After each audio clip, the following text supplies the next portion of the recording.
भाई साथ संगत जी, राधा स्वामी जी।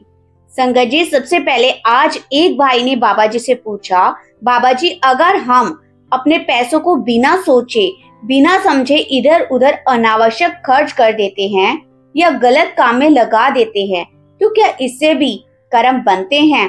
बाबा जी ने बहुत ही सादगी से समझाया, बेटा अगर पैसा गलत कामों में खर्च होता है तो उसका कर्म भी हमारे हिस्से में आता है। इसलिए समझदारी इसी में है कि उसे सही जगह पर लगाया जाए। अगर फिजूल में बैठोगे और गलत हाथों में दोगे तो कल को वही पैसा तुम्हें मानसिक परेशानी दे सकता है।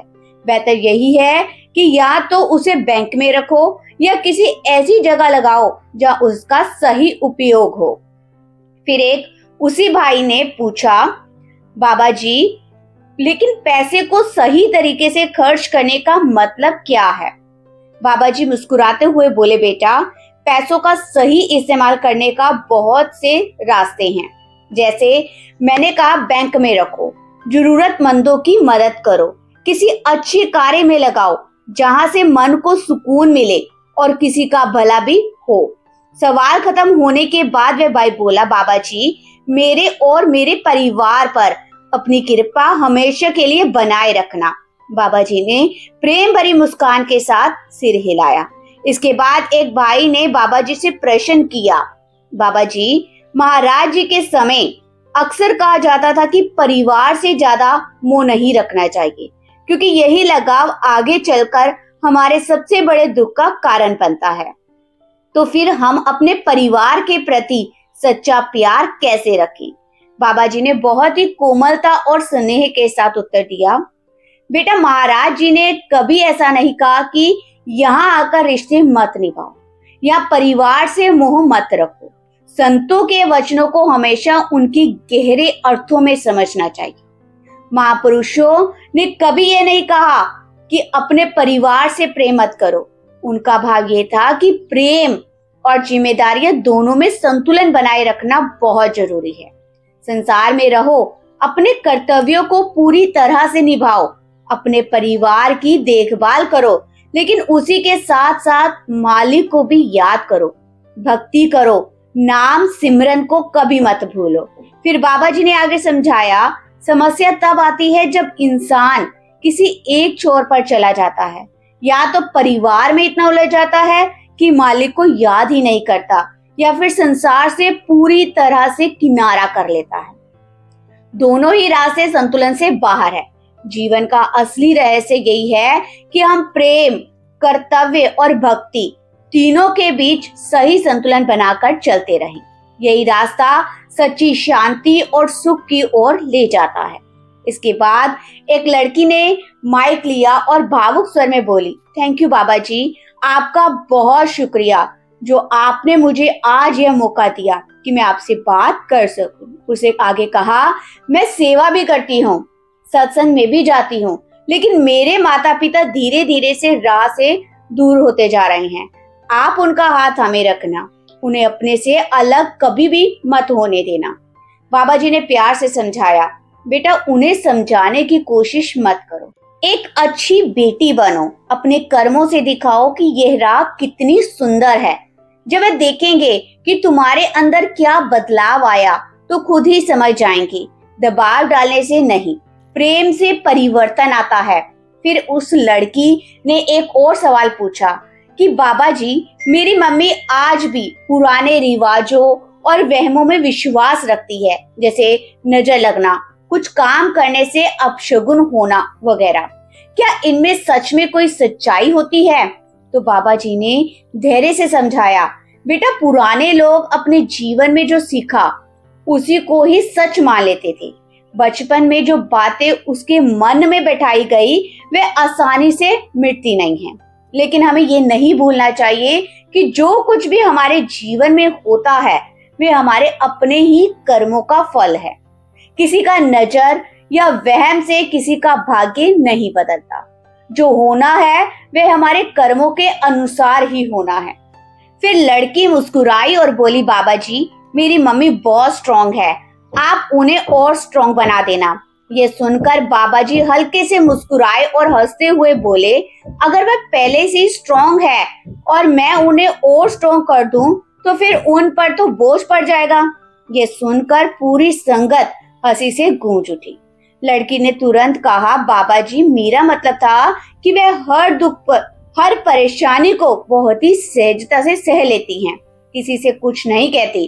तब बाबा जी ने प्यार से कहा, तो बेटा यह तो बहुत ही अच्छी बात है। जो इंसान हर मुश्किल को धैर्य से झेल लेता है वही असल में मजबूत कहलाता है।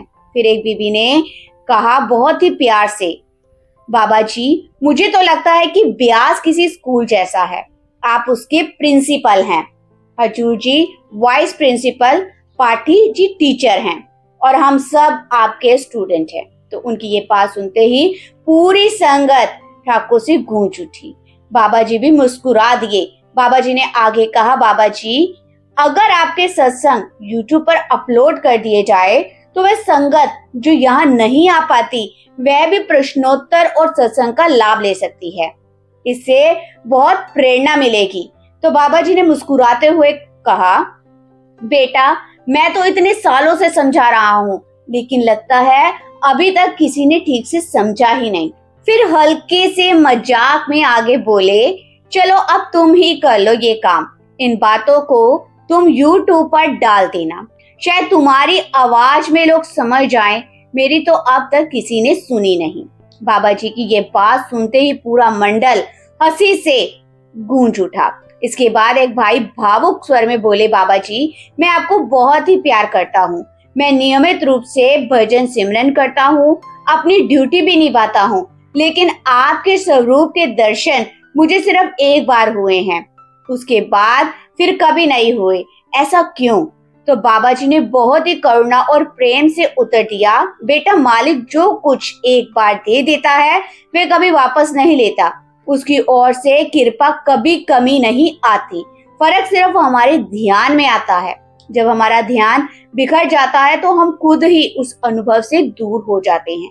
फिर बाबा जी ने उदाहरण देकर समझाया, देखो बेटा मैं अभी तुम्हारे सामने बैठा हूँ, अगर तुम मुंह फेर लो और कहो कि बाबा जी चले गए, तो क्या सच में मैं चला गया हूँ? नहीं, मैं तो यही हूँ, फर्क सिर्फ इस बात का है कि तुमने अपना मुंह मोड़ लिया है। बात ध्यान की है, जिस दिशा में हमारा ध्यान रहता है वही हमारी दुनिया बन जाती है। बाबा जी बोले, ओशा सातो वक नहीं, बिन शादे दूजा कक, नहीं पर वेखर नाली अख नहीं। फिर एक माता जी ने भावनाओं से भरे हुए स्वर में रोते हुए कहा, बाबा जी मेरा पोता अब इस दुनिया में नहीं रहा, जब भी मैं भजन सिमरन करती हूँ तो उसका चेहरा मेरे सामने आ जाता है, मेरा ध्यान वहीं अटक जाता है, मुझे सिर्फ इतना जानना है कि क्या वह आपके पास पहुंच गया। बाबा जी ने अत्यंत ही कोमल और करुणा से भरे स्वर में कहा, बेटा मालिक की दृष्टि में सब आत्माएं समान हैं, वह कोई बड़ा या छोटा नहीं होता, मालिक के लिए हर आत्मा उतनी ही प्यारी है जितने माँ बाप के लिए बच्चे। जिसने जितने कर्म पूरे करने थे उसे उतना ही समय मिला, जब उसके कर्मों की गिनती पूरी हुई तो मालिक ने प्रेम से उसे अपने पास बुला लिया। हमें यह नहीं सोचना चाहिए कि कोई जल्दी चला गया या कोई देर तक रहा, हर आत्मा अपनी यात्रा उसी समय पूरा करती है जो उसके भाग्य में लिखी होती है। इसलिए बेटा जो बीत गया उसे मालिक के हवाले कर दो और अपने भजन सिमरन में मन लगाओ। घबराने की कोई जरूरत नहीं है, जिस चीज पर मालिक का अधिकार है वह उसे वापस ले लेता है, तो हमें दुखी नहीं होना चाहिए, बल्कि ये मानना चाहिए कि उसने अपनी चीज को अपने पास बुला लिया है। इसके बाद एक युवक ने प्रश्न किया, बाबा जी आजकल देखा जाता है कि कुछ लोग जिस चीज के लिए बहुत मेहनत करते हैं वे उन्हें नहीं मिलती, और कई बार जिन्हें बिना मेहनत के ही सब कुछ मिल जाता है, ऐसा क्यों होता है बाबा जी? बाबा जी ने बहुत ही सहजता से और धैर्य के साथ उत्तर दिया, बेटा किस्मत का ताना बाना हमारे अपने ही कर्मों से बुना जाता है। जो चीज हमारी किस्मत में लिखी है वे किसी ना किसी रूप में हमें जरूर मिलती है, चाहे देर हो जाए पर अवश्य मिलती है। और जो चीज हमारे भाग्य में नहीं लिखी उसे पाने के लिए चाहे जितनी कोशिश कर लो वे नहीं मिलती। लेकिन इसका यह मतलब बिल्कुल नहीं है कि हम कोशिश करना छोड़ दें।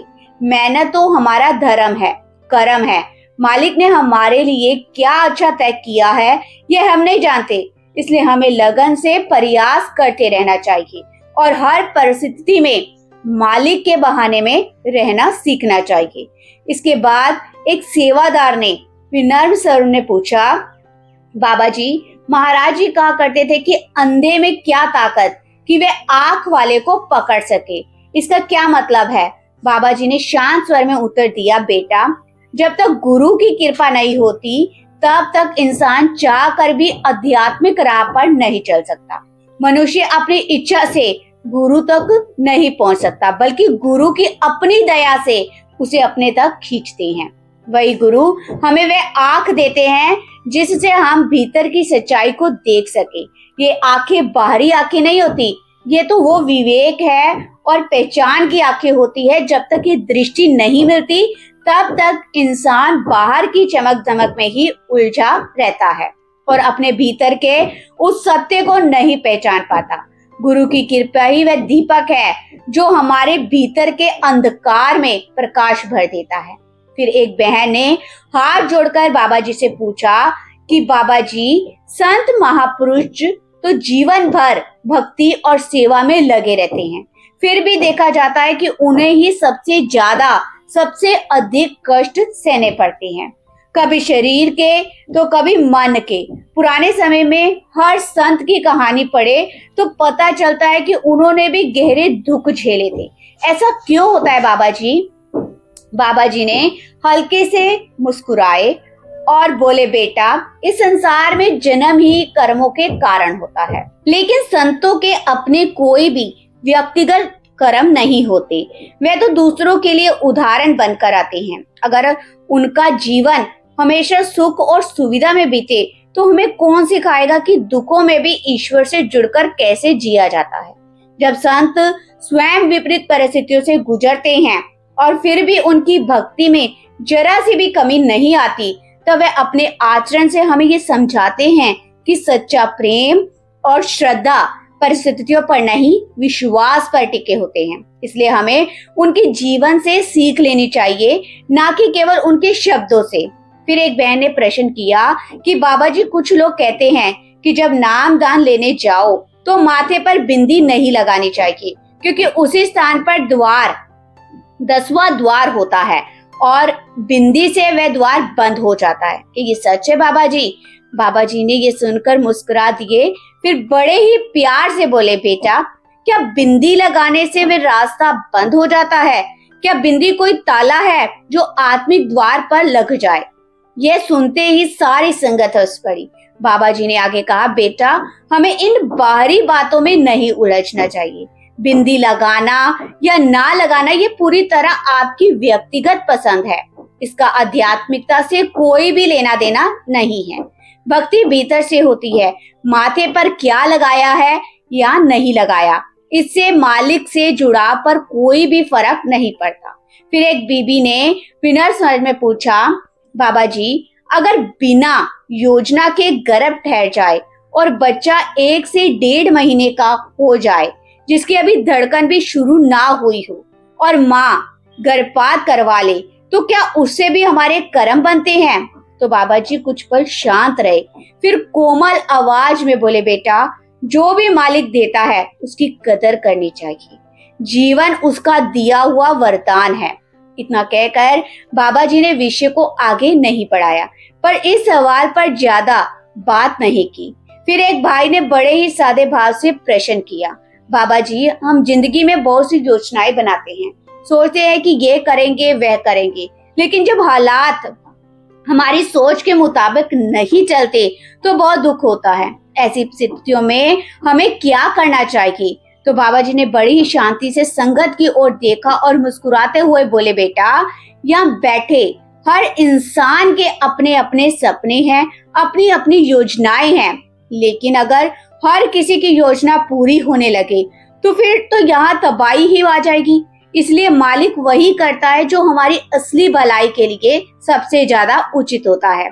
वे हमारे हालात, हमारी क्षमता और हमारी जरूरतों को हमसे कहीं ज्यादा बेहतर जानता है। थोड़ा ठहर कर बाबा जी ने आगे कहा, हम इंसान केवल कोशिश कर सकते हैं, योजनाएं बना सकते हैं, लेकिन अंत में होता वही है जो मालिक की योजना होती है। और अगर कभी हमारी प्लानिंग पूरी ना भी हो तो उससे भी कोई शिकायत या गुस्सा नहीं होना चाहिए, क्योंकि जो कुछ भी होता है उसके पीछे उसकी रहमत छुपी होती है।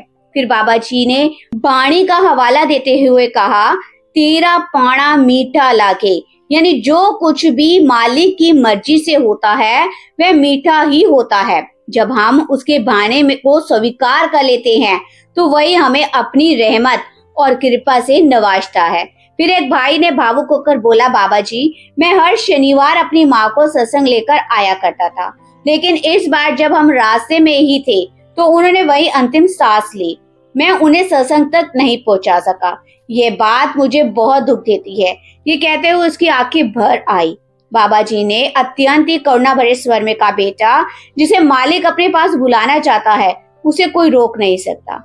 जो चीज उसकी थी उसने बस अपने पास वापस बुला ली।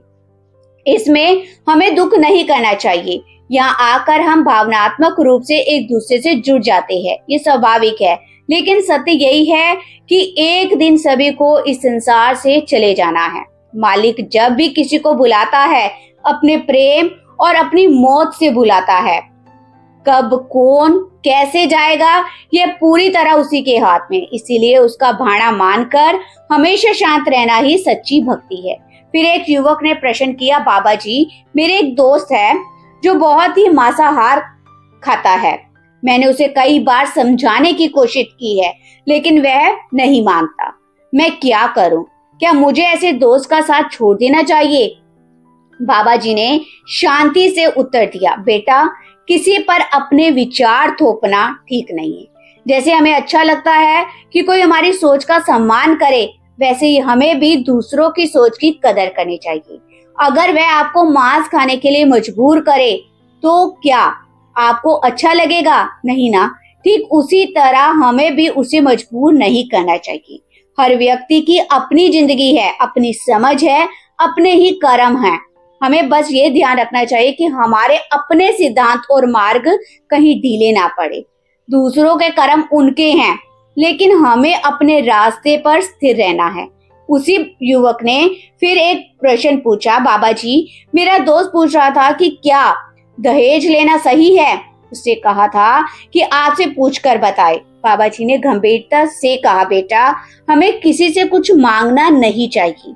अगर कोई अपने मन से प्रेम पूर्वक कुछ देना चाहे तो वह उसकी खुशी है, लेकिन लड़के वालों को कभी मांगने का अधिकार नहीं है। एक पिता अगर अपनी बेटी को कुछ देना चाहे तो वह उसका प्रेम है, लेकिन मांगना या अपेक्षा रखना गलत है।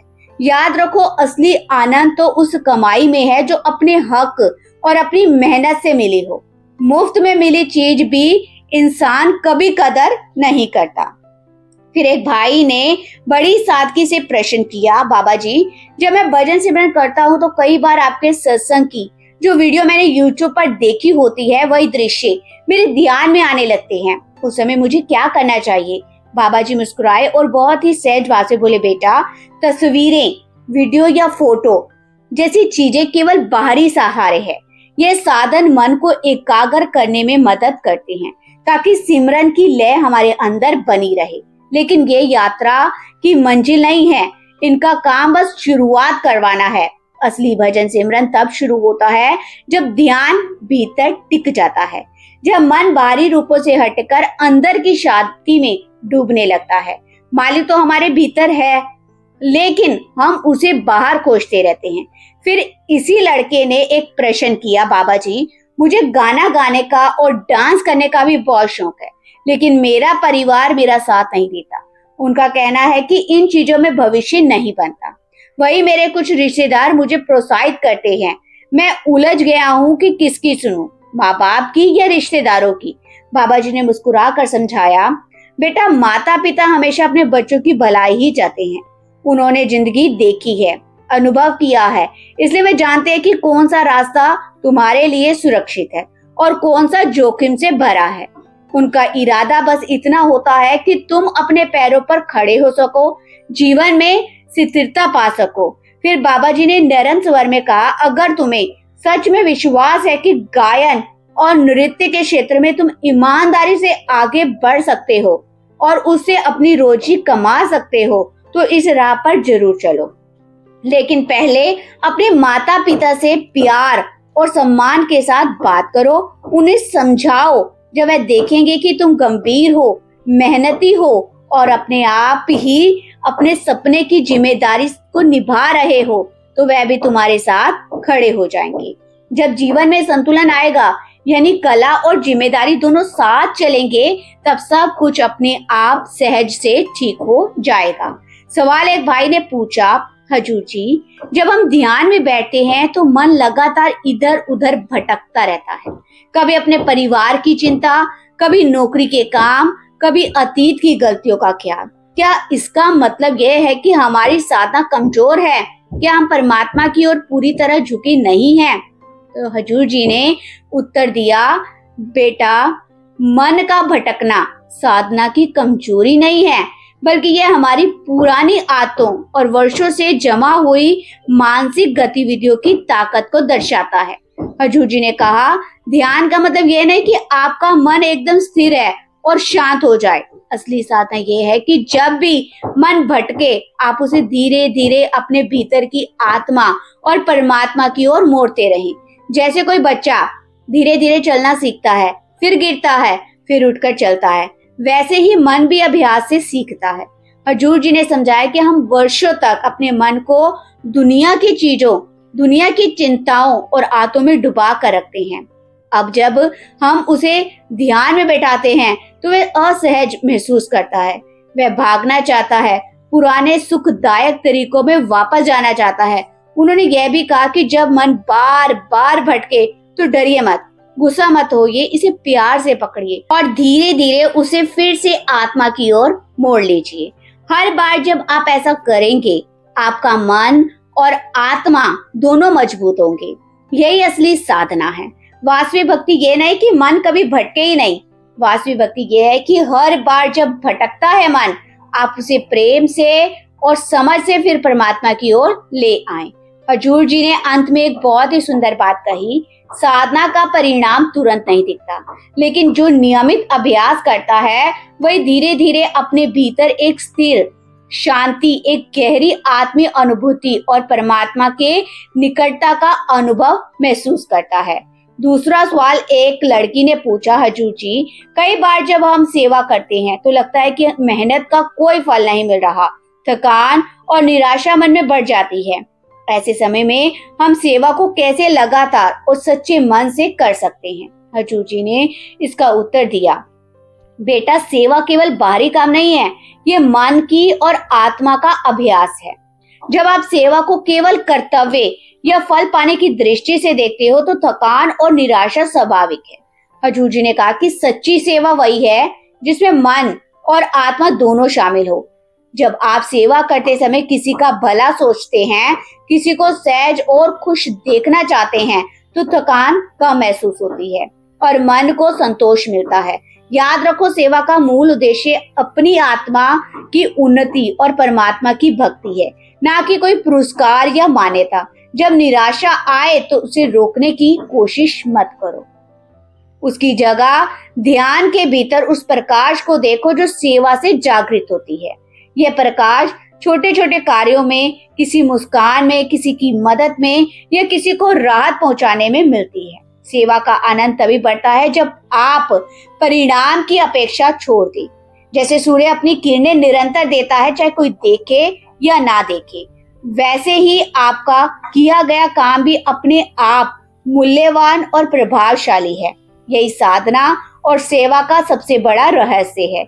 यह आपको भीतर से मजबूत बनाता है, आपके भीतर प्रेम और विश्वास की ऊर्जा को बढ़ाता है और आपको निरंतर भक्ति की ओर खींचता रहता है।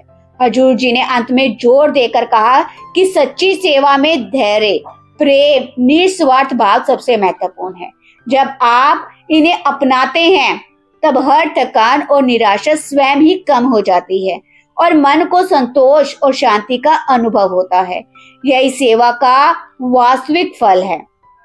तीसरा सवाल एक बहन ने पूछा, हजूर जी, कई बार जब ध्यान और भजन में बैठती हूँ तो मन में डर और शंका आ जाती है।